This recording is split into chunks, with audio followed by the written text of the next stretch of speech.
Hello, and welcome back to Fist Entertainment. For my next review, I would say I've always liked this movie, but I've always preferred this film in 3D. But it's very, very hard to find movies that you can't usually find in 3D. We're told it's actually fucking hard to find 3D period these days. Although there's actually still a lot of films that are released in Blu-Ray 3D, it is very, very hard to find them.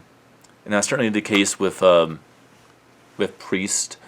Priest is very hard to find in 3D. Is it worth watching in 3D? Well, it's not Resident Evil Afterlife or Fright Night, but it does have some pretty good 3D effects in it. Alright, well, my opinion of the film. Well, first off, let's go on the history of Priest. Priest is in no way related to Legion. Believe it or not, there are some people out there that think that it is. It's not. What you have there is Scott Stewart directed both Legion and Priest, and they both star Paul Bettany, British actor. Well, best known for playing the role of Vision and Jarvis in the MCU, Marvel Cinematic Universe. But just because they both star Paul Bettany, and they are both directed by the same director, does not mean they're related in any way, shape, or form. They're completely different movies, completely different plots. There's no relation at all. They're only available together in this package because of the fact that you have the same actor in both films and the same director in both films. Gabriel is also not related, and that is a piece of shit movie in my opinion. I say it has pretty good CGI, but that's about as far as it goes. No relation at all. No relation at all. The reason why they were released in a box set by themselves on DVD is because they're all from Screen Gems. Only reason. But now let's go on to the history of Priest itself. Priest is based off of a comic book series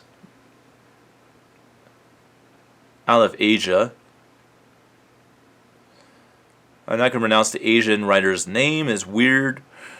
But it's based off of a graphic novel comic book series from a Asian comic book creator of the same name. The comic book series is called Priest. Yes, it does deal with vampires, but as interesting as Priest, the comic book, is actually closer to the movie Legion than it is to the film Priest. But I like Priest because it still feels very much like it is a comic book movie. So you still get the sense you're watching a comic book movie, a superhero movie. You're still getting the sense you're doing that when you watch Priest. I love Priest. Priest is fucking unbelievably great movie. I do not understand why it gets a bad rap. I also don't understand why Legion gets a bad rap. I think they're both great movies. I think Legion is a cult classic. I think that Priest is one of the better comic book films we've had in the past few years. Now let's go into the plot of the film. Priest takes place in an alternate universe, not our world at all. Believe it or not, is actually not our world. Is a parallel world, is an alternate universe altogether. And in the world of Priest, basically, since the dawn of time, man and vampires have been at war with each other. Now, these are not regular vampires, because, like I said, this is like a completely fantasy comic book thing. It's very, very different from tradition. So the vampires are more like narcophobic creatures that, maybe were human at the beginning of the evolution, but have, through evolution, changed into literally these, like, monstrous creature-like looking things that are almost like reptilian in nature in a lot of ways. And are or maybe that's not the right word, maybe insect, human, whatever, but they're weird looking, they're very scary looking, and humanity's been at war with them since, I guess, Middle Ages in this universe, so thousands and thousands of years. And the vampires always won, and then, it never was explained, but I'm guessing that God, or whatever, chooses certain human beings every so often out of the evolution of humanity and gives them special abilities that makes them stronger and have the ability to fight vampires. And that's what a priest is. It's basically a not genetically altered, but special, supernatural like human being that comes around every now and then. That is born with special abilities, supernatural abilities to bend the elements or walk on air or whatever. And they exist like a warrior subspecies of the human race to fight vampires. And well, they did their job. The war ended. The vampires were vanquished. And all of a sudden, at random, on a desert outpost out there in this post-apocalyptic world, the vampires uprise. And a lone priest, played by Paul Bettany, he was only known in the movie is the character Priest, doesn't really have a name, is his brother and his ex-wife and his daughter that he had to give up to fight the war against vampires that got attacked, and they kidnapped his daughter. And so he goes on a solo rescue mission to rescue his daughter.